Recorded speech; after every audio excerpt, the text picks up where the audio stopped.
తాకట్టులో ఉన్న బంగారాన్ని విడిపించి ఆ రోజున్న మార్కెట్ ధర కట్టి మిగిలిన డబ్బును మీకు అందిస్తుంది ఎస్వీఎస్ గోల్డ్.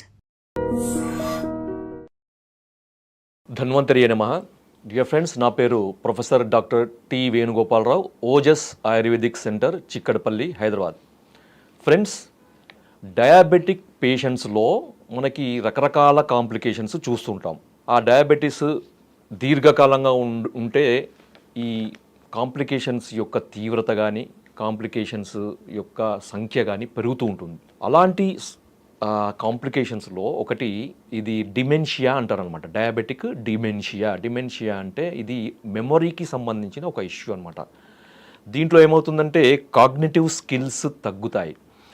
తర్వాత బిహేవియరల్ చేంజెస్, చిన్న చిన్న విషయాలు కూడా గుర్తు లేకపోవడము, తర్వాత కోపం ఎక్కువగా రావడము, చిరాకుగా ఉండడము, ఇలాంటి మనం రకరకాలుగా ఈ డిమెన్షియాలో మనము చూస్తుంటాము.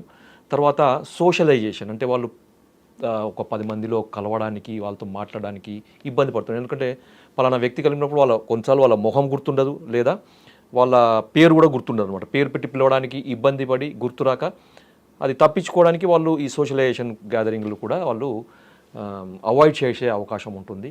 తర్వాత వస్తువులను కూడా వాళ్ళు మర్చిపోతుంటారు. అంటే ఇప్పుడు పెట్టిన వస్తువు ఒక గంట తర్వాత కూడా అది ఎక్కడో పెట్టినని రకరకాలుగా వాళ్ళు చాలా ఇబ్బంది పడుతుంటారు అనమాట.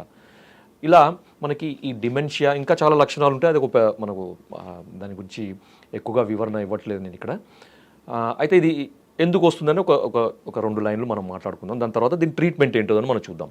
సో ఇది రావడానికి కారణం ఏంటంటే ముఖ్యంగా మనకి బ్రెయిన్లో ఇన్సులిన్ రెసిస్టెన్స్ బ్రెయిన్లో వస్తే దాన్ని టైప్ 3 డయాబెటీస్ అని కూడా మనకి చెప్పారన్నమాట. డయాబెటీస్ వల్ల మనకి ఇన్సులిన్ రెసిస్టెన్స్, ఒకవేళ ఇన్సులిన్ రెసిస్టెన్స్ అనేది మనకి శరీరంలో ఉంటే టైప్ 2 డయాబెటీస్, దానికి అదనంగా మనకు బ్రెయిన్లో కూడా ఇన్సులిన్ రెసిస్టెన్స్ కనుక ఉంటే దాన్ని టైప్ 3 డయాబెటీస్ అని కొంతమంది ఈ మధ్య చెప్తున్నారు. అయితే ఇన్సులిన్ ఎందుకు అంటే మనకి ఈ బ్రెయిన్ యాక్టివిటీకి ఇన్సులిన్ అవసరం అనమాట. ఇన్సులిన్ యొక్క ఇంకొక మనకి ఉపయోగాలు కేవలం బ్లడ్ మనకి షుగర్ లెవెల్స్ని తగ్గించడమే కాకుండా మనకి బ్రెయిన్ యాక్టివిటీకి ఉపయోగపడడానికి కూడా ఇన్సులిన్ అవసరం ఉంటుందన్నమాట. ఎప్పుడైతే బ్రెయిన్లో ఇన్సులిన్ రెసిస్టెన్స్ అనేది పెరుగుతుందో మనకి డిమెన్షియాకి అది కారణభూతంగా ఉంటుంది. ఓకే, దాని తర్వాత ఇంకొకటి omega 3 fatty acids, omega 6 fatty acids అనేవి కూడా తగ్గడం అనేది మనకు ఈ డిమెన్షియాకి కారణం ఉంటుంది. దీన్నే ఆయుర్వేదంలో మనకి వాత పిత్త ప్రకోపంగా చెప్పారనమాట. డియర్ ఫ్రెండ్స్, మనకి ఆయుర్వేదంలో ఈ సమస్యను ఎదుర్కోవడానికి అద్భుతమైన మనకి వైద్య విధానాలు ఉన్నాయి. దాంట్లో మీకు ఒక చిన్న ఎగ్జాంపుల్ లాగా నేను ఇప్పుడు ఒక రెమెడీ చెప్తాను. రెమెడీ అనేది కొద్ది వరకే పనిచేస్తుంది, కాకపోతే మీకు ప్రివెంటివ్గా అందరూ వాడుకోవచ్చు. స్టార్ట్ అయిందంటే మాత్రం ఇది వాడి దాని తర్వాత మీరు ఆయుర్వేద వైద్యులను సంప్రదించి దానికి సంబంధించిన మంచి మందులు ఉన్నాయి ఆయుర్వేదంలో, అవి వాడండి.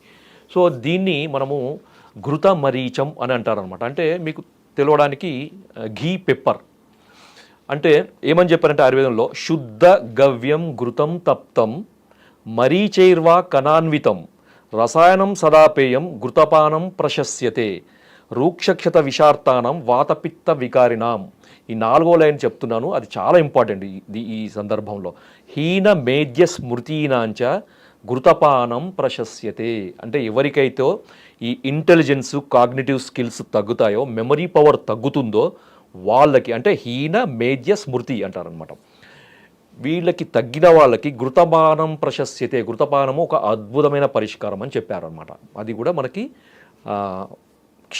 మనకు మరీచ కణాన్వితం అని చెప్పారు కదా. మరి ఇది ఎలా చేసుకోవాలి అంటే మీరు ఒక 1/2 లీటరు మంచి, ఇక్కడ ఎందుకన్నారంటే శుద్ధ గవ్యం ఘృతం, ఆవు నెయ్యిని మాత్రమే తీసుకోవాలి. గవ్యం అంటే ఆవు, ఘృతం అంటే నెయ్యి. గవ్య ఘృతం అంటే ఆవు నెయ్యిని మాత్రమే తీసుకోవాలి. వేరే నెయ్యిలతోని ఎటువంటి ఉపయోగాలు ఈ సందర్భంలో ఉండవు.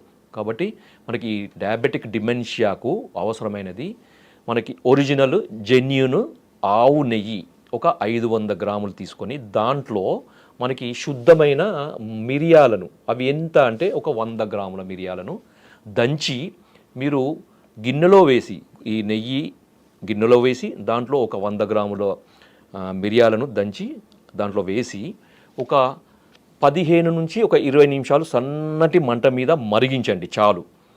దాని తర్వాత దాన్ని వడపోసేయండి. వడపోసి అది చల్లారించిన తర్వాత మీరు ఏదైనా కంటైనర్లో మీరు దాన్ని భద్రపరచుకోండి.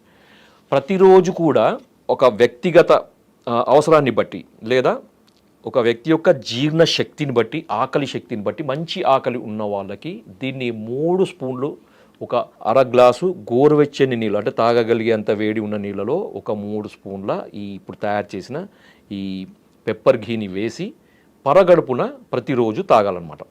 తాగిన తర్వాత తక్కువలో తక్కువ ఒక గంట వ్యవధి ఇవ్వాలి. ఎందుకంటే ఘృతము, ఆవు నెయ్యి డైజెషన్ కావడానికి కొద్దిగా టైం పడుతుందన్నమాట.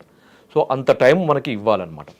ఇది వ్యక్తిగత అవసరాన్ని బట్టి కొంతమందికి 2 స్పూన్లు అవసరం ఉంటుంది, కొంతమందికి 1 స్పూన్తోనే మనకి ఈ జీర్ణశక్తికి సరిపోయేంత ఉంటుంది. కాబట్టి 1 నుంచి 3 స్పూన్ల వరకు ప్రతిరోజు కూడా తీసుకోవచ్చు. ఎంతకాలం తీసుకోవాలంటే మీకు ఎంతకాలం తీసుకున్నా దీనివల్ల నష్టమే ఉండదు, ఇంకా ఉపయోగాలు ఉంటాయి.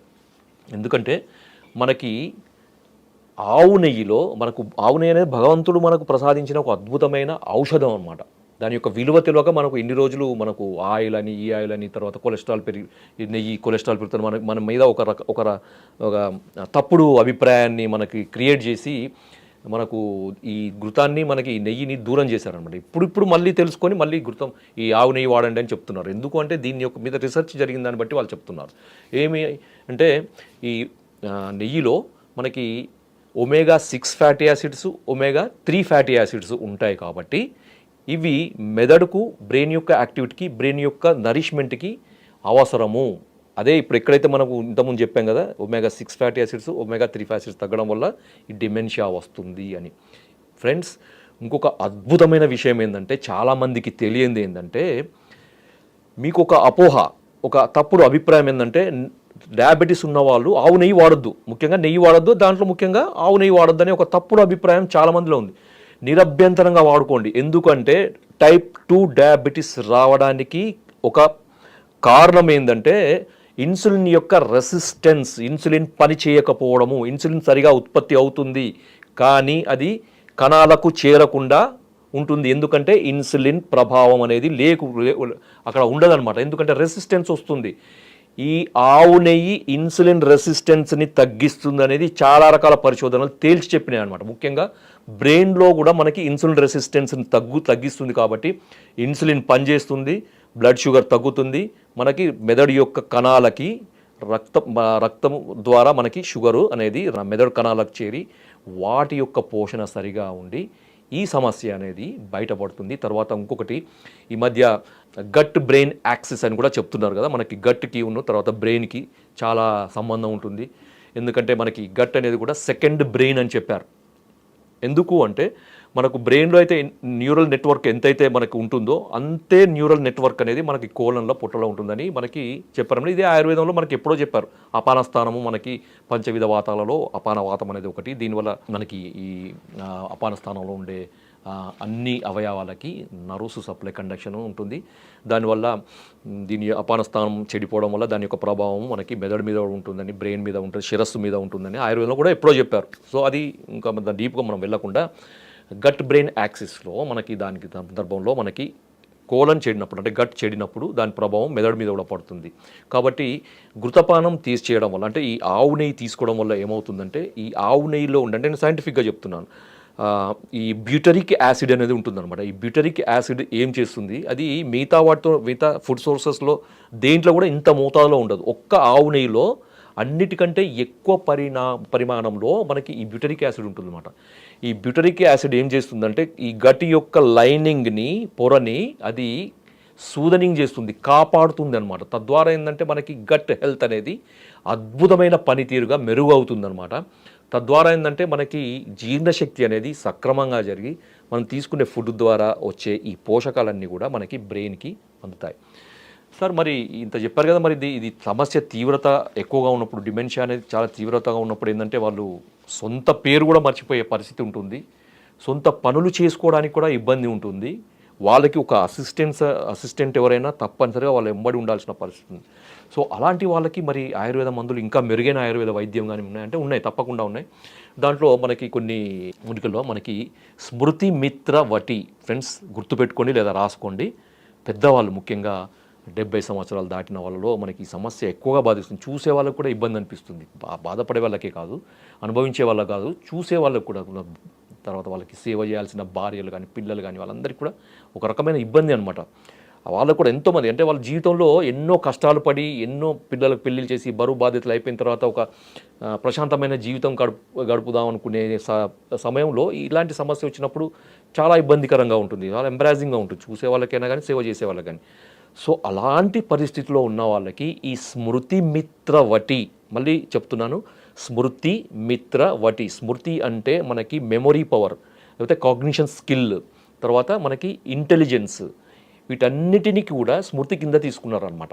ఈ స్మృతికి మిత్రం అంటే మనకి అనుకూలంగా ఉండేది, ఒక సహాయకుడిలాగా, ఒక స్నేహితుడిలాగా మనకి సహాయపడేది, దోహదపడే ఈ స్మృతి మిత్రవటి. అది మేము మా ఆయుర్వేద వైద్యుల యొక్క టీం దాన్ని తయారు చేయడం జరిగింది. ఇది బయట ఎక్కడా దొరకదు, ఏ కంపెనీ ఇది తయారు చేయదు. మీరు ఎవరైనా కావాలంటే నా కాంటాక్ట్ నెంబర్ తీసుకొని నాకు కాల్ చేయండి, అది నేను పంపేయగలుగుతాను. వాడండి. పెద్దవాళ్ళకి, ముఖ్యంగా వయసు మీరిన వాళ్ళకి ఇది ఒక అద్భుతమైన వరప్రసాదం అనుకోవచ్చు. కాబట్టి మిత్రులారా, ఇంకా కూడా చాలా మెడిసిన్స్, ట్రీట్మెంట్స్ ఉన్నాయి. దాన్ని మీరు వైద్యులను సంప్రదించండి, లేదా ఓజస్ ఆయుర్వేదిక్ సెంటర్ వచ్చి నాకు అపాయింట్మెంట్ తీసుకొని వచ్చి కలవండి. మీ ఈ సమస్యకి మనకు శాశ్వత పరిష్కారం ఉంది. మన పెద్దవాళ్ళని ఈ సమస్య నుంచి దూరం చేయవచ్చు, వాళ్ళకి అనుకూలంగా ఉండే విధంగా ఈ సమస్యని మనకు పరిష్కారం చేయవచ్చు. జై ఆయుర్వేద.